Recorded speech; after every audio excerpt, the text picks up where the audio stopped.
I just opened up a letter from Target that was a rejection. I don't know how you get rejected from Target. They're not looking for anybody. I'm going to continue to read. Like sometimes when I'm thinking and I go like this, I could feel the prickle and I don't like that. So.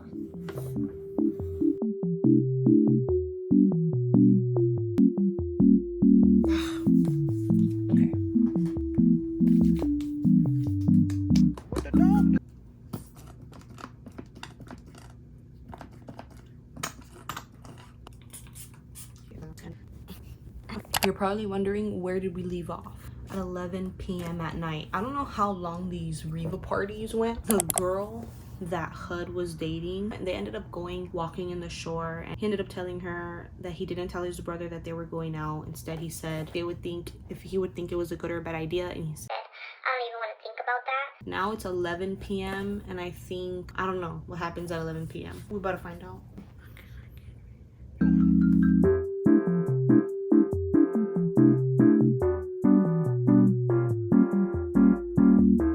It's 6 o'clock-ish. Took in a shower. I haven't closed off the day, but before I go for a walk, I'm going to read some. Try to get it done. We're on page 233. Ricky Esposito knew only 2 ways to woo a woman. One was reciting Shakespearean sonnets, and the other was doing a magic trick. Be so for real. Shakespearean sonnets. A lot of women, I feel like, do not get wooed by no sonnets. I feel like a lot of women get wooed when a man actually shows that he cares. Kid spotted Vanessa talking to Seth over by the grill. Vanessa had seemed so sad earlier, but then Vanessa had told Kit she was determined to meet someone new, and Kit had decided not to push her on what new meant. I mean, Kit's acting like she don't do that either, acting like other men are acting like. Anyways, I think she's like 12.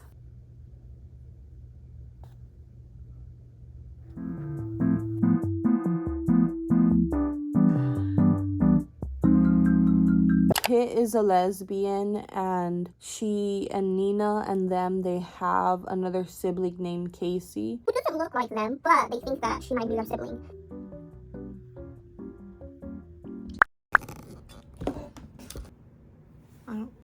Everyone is. This wasn't mine. I didn't buy this. It was my mom's. It was like halfway through it. She found out she needed something else for her skin, so she went ahead and gave me this lotion toner, which I've actually really been loving. I don't know. You guys, what's that?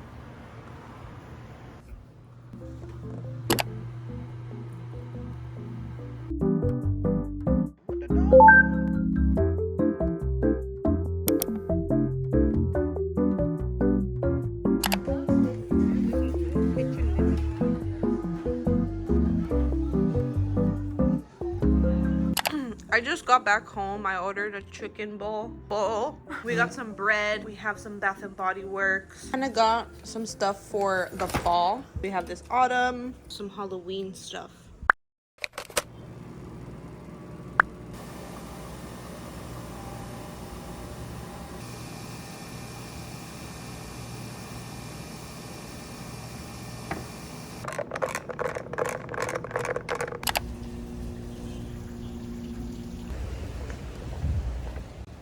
I just got back home. I'm going to fix my bed. I need to wash my covers. We went to, I just got back. Go to the Apple store. My brother wanted to try to get his screen replaced. And then from there, we went to go pick up a salad for my mom. Okay, we are back at reading Malibu Rising. The last thing I read was Mick, Reva, their dad, the deadbeat dad. He's getting ready to go back to them. So supposedly every year Kit, the youngest, sends an invitation out to him, and he never makes it. He doesn't ever think that they want to see him or that he's that important or that they really care, which Nina and the rest don't. Like, they pretty much already labeled him as a deadbeat dad. He never comes around. He's never going to come around, whatever. But Kit has always sent an invitation to him every year for the annual party, hoping that he would come around, and this year he wants to come around. So it was like towards the end of what I read was him getting ready, like checking himself out in the mirror, like if he was gonna do something, pop off, and how like the book describes him as like looking good for his age. Didn't care ever, but all of a sudden he thinks that this year maybe they do want to see him. So That's already kind of pissing me off. she just doesn't know how to break it off. Girl, if you don't break it off, like, it's never that serious. Just break it off. Honestly, like, why are you giving this guy so much attention? Like, he left you for somebody else. He's doing exactly what Your deadbeat father did. whatever. I really don't care about that drama, to be honest. Like, it is what it is, and we're going to continue reading, and I think the dad is about to show up. We have the holy hour of reparation. I don't know where I put it. Okay, so let's see what happens. 1 a.m. Brandon was in the guest bathroom of his own home. That's Nina's boyfriend. That's the thing though, like, he owns that house. Like, I think he's the one that owns the house. And so, like, Nina can't really, like, kick him out, which is so...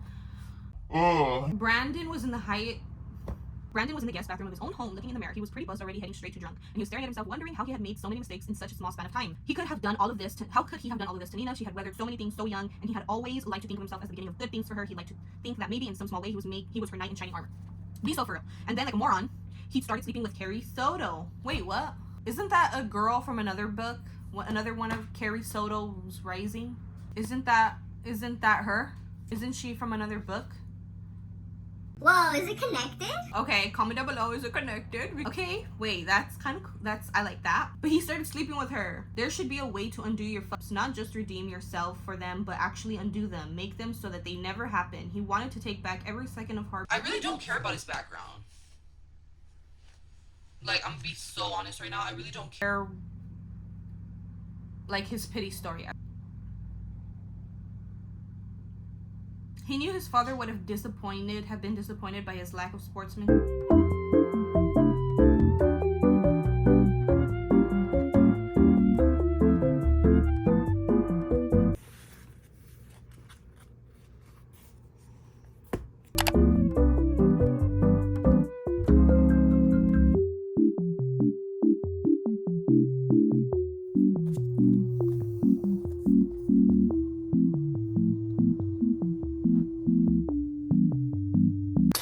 To pick up essentials, some cat litter, and soap. What the dog doing?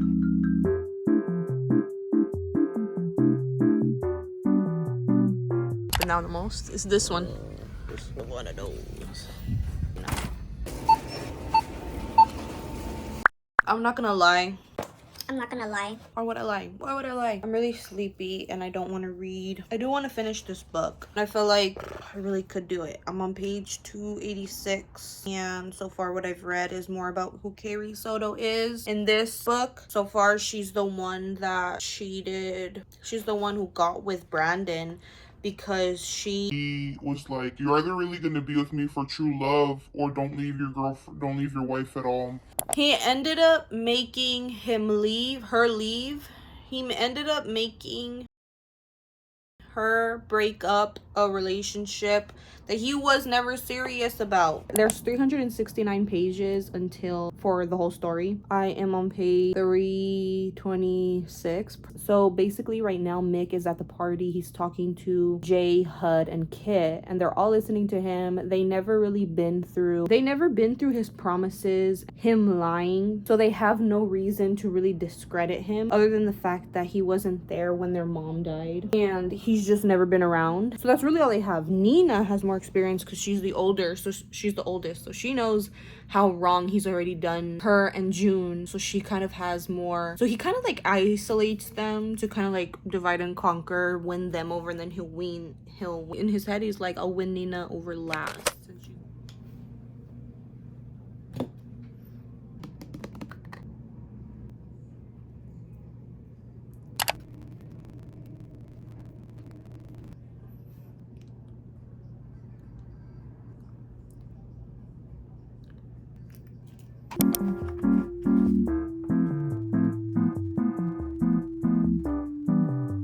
It's always a weird feeling when you finish a book and I don't know, I'm just in a weird feeling like it's done. And I do feel like summer can end now because I finished this book, and this book was summer. So in the ending, Mick ends up saying his spiel and why he didn't stick around, and kind of like his background of like his parents not sticking around and that's why he didn't stick around. How he was telling them like he always felt like he wasn't enough. That's why he wanted to like go to lengths. That's why I think he went to lengths to become like the pop star that he was. But saying like he thought that he was never enough, and then his parents set his house on fire. Oh, I'm just realizing his parents set the house on fire, and then they burned and they killed themselves. And then he felt like he couldn't become a dad, so he just abandoned them. He abandoned his kids, Kit, Hud, Jay. Towards the end, when he was like realizing that his house was very lonely, that's why he wanted to come back. Everybody kind of just let him have their spiel on who they thought he was and how he wasn't really a father. Why should they trust him now if he's never been around? When their mom died, he didn't even say anything. And so they told him that like it just seems fake. Towards the end, they kind of heard him out, and then he left, and then he set fire to Nina's house, which I thought was kind of like, okay. I mean, he set a fire to Nina's house, but the house that Nina never cared about, she only got to appease her boyfriend or husband or whatever. And so the house burned down. Nina ends up going to Portugal. I feel like it's a good ending. I feel like he gave his children an outlet to kind of say what they wanted to say. And he was like, I was never like told that I was enough, or I was never able to say what I wanted to say, but I'm gonna tell you guys that you guys are enough, and you guys are loved even though I don't know how to give it.